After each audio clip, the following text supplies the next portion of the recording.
জামায়াতে ইসলামীকে নির্মূল করার আহ্বান জানিয়েছেন জনাব মির্জা ফখরুল ইসলাম আলমগীর, বিএনপির মহাসচিব এবং এলজিআরডি মন্ত্রী। এই রকম একটা কথা জামায়াতের যে ইকোসিস্টেম আছে অনলাইনে, খুবই ভাইব্র্যান্ট একটা মিসইনফরমেশন এবং ডিসইনফরমেশনের ইকোসিস্টেম আছে, তারা ভীষণ ছড়ালো। আসলে কি তিনি তা বলেছেন, বা জামায়াতকে নির্মূল করা নিয়ে মির্জা ফখরুল ইসলাম আলমগীর কী বলেছেন এবং তিনি কি সেটা বলে ভুল করলেন?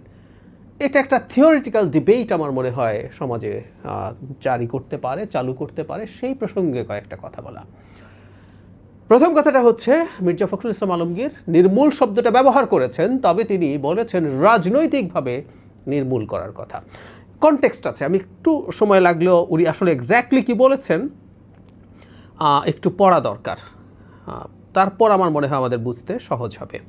জামায়াত ইসলামীকে ইঙ্গিত করে মির্জা ফখরুল ইসলাম বলেন, দেশের রাজনৈতিক স্থিতিশীলতাকে বিনষ্ট করার জন্য একটি পক্ষ প্রথম থেকেই অপচেষ্টা চালিয়ে যাচ্ছে। নির্বাচনের আগে থেকেই বিএনপির বিরুদ্ধে অফুরন্ত মিথ্যাচার, অপপ্রচার, সোশ্যাল মিডিয়াকে অন্যায় ও অনৈতিকভাবে ব্যবহার করে জনগণের কাছ থেকে দলকে সরিয়ে নেওয়ার অপচেষ্টা করেছে, কিন্তু তারা সফল হয়নি। তারা ফ্যাসিস্ট শাসনের পায়তারা করছে কিনা সেটা চিন্তা করতে হবে।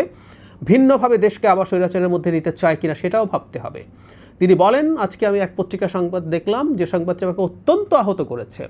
সেখানে জামায়াতের আমির বলেছেন বিএনপি ইঞ্জিনিয়ারিং করে ক্ষমতায় আসছে। আমি এটার তীব্র নিন্দা জানাচ্ছি, প্রতিবাদ জানাচ্ছি। তিনি বা তার দল কখনোই সুস্থভাবে চিন্তা করেন না, তা প্রমাণিত হয়েছে। জামায়াতে ইসলামের দিক থেকে এই নির্বাচনকে যেভাবে প্রশ্নবিদ্ধ করার চেষ্টা করা হচ্ছে, অত্যন্ত ন্যাক্কারজনক। দু এক জায়গায় দু একবার তাকে বলতে হবে বলে আমি বলেছি আগেই, আমি পরের অংশটা পড়ছি। একটু এই প্রসঙ্গটা যেহেতু আসলো সেটা নিয়ে একটা কথা বলি। নির্বাচনের আগে আমি খুব বলতাম যে জামায়াত ইসলাম একটা ট্র্যাপে পড়ছে, নিজেদের একটা ট্র্যাপ তৈরি করছে।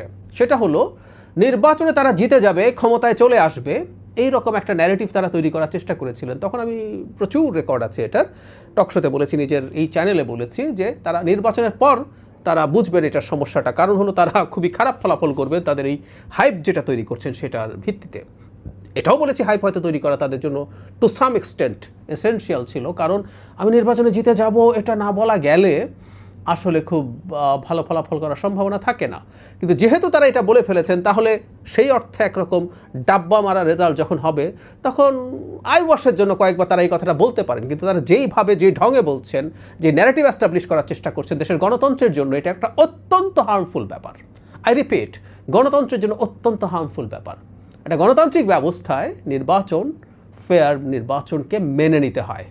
এটা যিনি মেনে নেন না, তিনি আসলে গণতান্ত্রিকই না। যাই হোক, তিনি এরপর নির্বাচন কত ভালো হয়েছে সেটার কথা বলছেন জনাব মির্জা ফখরুল ইসলাম আলমগীর। এরপরের সেই জায়গাটা যেখানে তিনি বলছেন, 5 আগস্টের পর গণতন্ত্রকে প্রাতিষ্ঠানিক রূপ দেওয়ার যে সুযোগ পাওয়া গেছে, সেই প্রচেষ্টাকে নষ্ট করে দিতে আবার ফ্যাসিস্ট শাসনের পয়তারা তারা করছে কিনা সেটা চিন্তা করতে হবে। তিনি বলেন, তাদের যে অতীত ইতিহাস আমরা ভালো করে জানি, সমগ্র জাতি সচেতনভাবে তাদের প্রত্যাখ্যান করেছে। এই হলো সেই বাক্য। আগামীতে যেন রাজনৈতিকভাবে তাদের পুরোপুরি নির্মূল করা যায় সেভাবে আমাদের কাজ করতে হবে।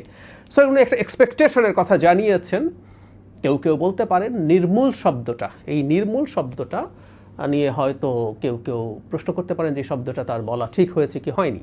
কিন্তু যে কথাটা আমরা এভাবে বলবো যে একটা রাজনৈতিক দল, ক্রিয়াশীল একটা রাজনৈতিক দল, এই মুহূর্তে ঘটনাচক্রে বলছে আওয়ামী লীগ নেই বলে, যে দলটা তার প্রতিদ্বন্দ্বী, অনেক গ্যাপ, তারপরও আর তো কেউ নেই মাঝামাঝি, সো প্রধানতম প্রতিদ্বন্দ্বী বলে যাকে মনে হচ্ছে, সেই দলটাকে রাজনৈতিকভাবে নির্মূল করতে চাওয়া কি খুব অন্যায়ের ব্যাপার। কোথাও তো এটা বলা হয় নাই যে তাকে বল প্রয়োগের মাধ্যমে, যেটা শেখ হাসিনা করার চেষ্টা করেছেন, দলগুলোকে নানা রকম অন্যায়, মামলা, হামলা, ক্রসফায়ার, গুম ইত্যাদির মাধ্যমে তাকে এইভাবে নিশ্চিহ্ন করে দেয়া। সেটা জামাতকেও চেষ্টা হয়েছে, বিএনপিকে তো হয়েছেই। সেটার কথা তো নয়। রাজনৈতিকভাবে মানে হচ্ছে রাজনীতির মাধ্যমে তো কোনো দল নির্মূল হয়ে গেছে আরেক দলের রাজনীতির সাথে টিকতে না পেরে। এখানে সমস্যাটা কোথায়? মজার ব্যাপার, বহু ফটোকার্ড ছড়িয়েছে যেখানে রাজনৈতিকভাবে শব্দটা সরিয়ে ফেলা হয়েছে। মির্জা ফখরুল ইসলাম আলমগীর, এবং আমি দেখলাম জামায়াত এটার প্রতিবাদও করেছে। জামায়াতও কি সম্ভব হলে রাজনৈতিকভাবে বিএনপিকে নির্মূল করতে চাইতে পারে না? নির্মূল শব্দটা কঠিন, কিন্তু এটা রাজনৈতিকভাবে করলে প্রবলেমের কিছু আমি দেখি না। বিশেষ করে বিএনপির মতো একটা দল যার সাথে জামায়াতের মারাত্মক মতাদর্শিক সমস্যা আছে। আমি ব্যক্তিগতভাবে মনে করি মধ্যপন্থী একটা দল বিএনপি, সে মধ্যডানও না, জামাত অতি ডান এইটা বলতে গেলে আসলে প্রবলেম হয়। মুনাফেকি রাজনীতির কথা আমরা বলছি এই কারণে, আসলে এই দলটাকে আমরা চিনতে পারি না। নির্বাচনের আগে প্রচুর কথা বলেছি যে দলটার বিভিন্ন পর্যায় থেকে ইসলামী শরিয়া কায়েমের কথা বলা হয়, মানে এটা ডানপন্থী গণতান্ত্রিক রাজনৈতিক দলও না। যে দলটা ইসলামী শরিয়া কায়েম করতে চায় বাংলাদেশে, সেটা ভালো কি খারাপ ইজ এ ডিফারেন্ট ডিবেট, কিন্তু যে চায় এই কনস্টিটিউশনাল ফ্রেমওয়ার্কের মধ্যে, এটা ইম্পসিবল। আমি বহুবার বলেছি যে আমাদের গঠনতন্ত্র যে কেউ পড়ে দেখবেন, এটা কোনোভাবেই একটা গণতান্ত্রিক ব্যবস্থায় কাজ করার উপযোগী গঠনতন্ত্রই না। সে একদিকে ওটা বলছে, বেহেশতের টিকিট বিক্রি করছে একটা পর্যায়ে থেকে, আবার উল্টো সর্বোচ্চ পর্যায়ে থেকে তারা শরিয়া কায়েম করবেন না বলছেন। তাদের যে ম্যানিফেস্টো আছে তাতে মধ্যডান এক ধরনের ওয়েলফেয়ারের কথাবার্তা বলছেন বা মধ্যপন্থী আচরণ করছেন ইত্যাদি নানান, এটা একটা মানে গোজামিল দেওয়ার মতো ব্যাপার।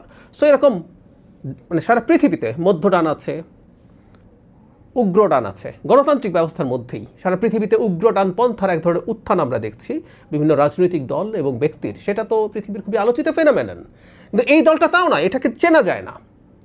এটা মুনাফেকির রাজনীতি। সো একটা মুনাফেকির রাজনীতিকে যদি বিএনপির মতো একটা মধ্যপন্থী দল, যার বিরাট জনসমর্থন আছে এবং সেই জনসমর্থনটা কত বিরাট এই নির্বাচনে দেখা গেছে, সেই দলটা যদি মনে করে রাজনৈতিকভাবে এই ধরনের দলকে সে নির্মূল করতে চায়, সমস্যা কোথায়? উদার গণতন্ত্রে বিশ্বাসী বিএনপি নিশ্চয়ই গণতন্ত্রে বিশ্বাস করে বলেই সে চাইবে, তার এক্সপেকটেশন থাকবে বাংলাদেশের মাটিতে, বা আমি ব্যক্তিগতভাবে চাইব বাংলাদেশের মাটিতে আসলে আরেকটা উদার গণতান্ত্রিক রাজনৈতিক দল হবে। খানিকটা ডানপন্থী হতে পারে, খানিকটা বামপন্থী হতে পারে, কিন্তু সেটা গণতান্ত্রিক ব্যবস্থাকে মাথায় রেখে ধারণ করে সে রাজনীতি করবে এবং তাকে চেনা যাবে, হুইচ ইজ ভেরি ইম্পর্ট্যান্ট। সারা পৃথিবীতে যত উগ্র ডানপন্থী দল আছে, ইউরোপে মাথা চাড়া দিচ্ছে, আমাদের আশপাশে আছে, সেখানে প্রত্যেকটা দলকে আমরা আসলে চিনতে পারি। এটাও ইডিওলজি, এটার অবস্থান, এটার ভিত্তিতে রাজনীতি নির্ধারিত হয়। যে মুনাফিকের রাজনীতি জামায়াত ইসলামী বাংলাদেশে করছে, সেই দলটাকে আবারও বলছি রাজনৈতিকভাবে নির্মূল করায় কোনো সমস্যা তো আমি দেখি না, যদি কেউ সেটা এক্সপেক্ট করেন। বরাবরের মতো আবারও বলি, এই দলটারই বিরুদ্ধে যখন যে কোনো রকম তার রাজনৈতিক এবং তাদের ব্যক্তিদের মানবাধিকার লঙ্ঘিত হয়েছে, আমার প্রচুর রেকর্ড আছে সেটার বলার, সেটার বিরুদ্ধে কথা বলার। হাসিনার সময় আমরা বলেছি। সো ওই জায়গাটা আমরা এখনও আছি, ভবিষ্যতেও থাকবো। এই দলটাকে কোনো না কোনোভাবে অগণতান্ত্রিক পন্থায়, অরাজনৈতিকভাবে নির্মূলের চেষ্টা কোনোভাবেই হবে না। বাকিটা যদি হয়, সেটা এক্সিস্টিং দল সেই চেষ্টা করতেই পারে। সে একটা ক্ষমতায় থাকা দল, দায়িত্বে থাকা দল, চাইবে বারবার সে ক্ষমতায় আসুক, দায়িত্বে আসুক, জনগণের ম্যান্ডেটের মাধ্যমে অ্যাজ মেনি অ্যাজ পসিবল, যতবার সম্ভব ততবার। সমস্যা কোথায়? আবারও বলছি, অন্য কোনো রাজনৈতিক দল না, যে দলটা চরিত্র চেনা যায় না, বর্ণচরা, যে দলটা মুনাফেকি করে, রিপিটেডলি করেছে, সেই দলটা বাংলাদেশের রাজনৈতিক মাঠে যেভাবে আছে, তাকে এই সকল গুপ্ত রাজনৈতিক দলটাকে রাজনৈতিকভাবে নির্মূল করার কথা কেউ যদি বলেন, তাতে আমি ভুল মোটেও কিছু দেখি না। ইউফেমিস্টিকলি নানান কথাবার্তা বলা যায়, কিন্তু এই শব্দটা নিয়ে এত আপত্তির কিছু নেই। আবারও বলছি, এটা রাজনৈতিকভাবে নির্মূলের কথা বলা হয়েছে, এটা হাসিনার মডেলের নির্মূলের কথা না।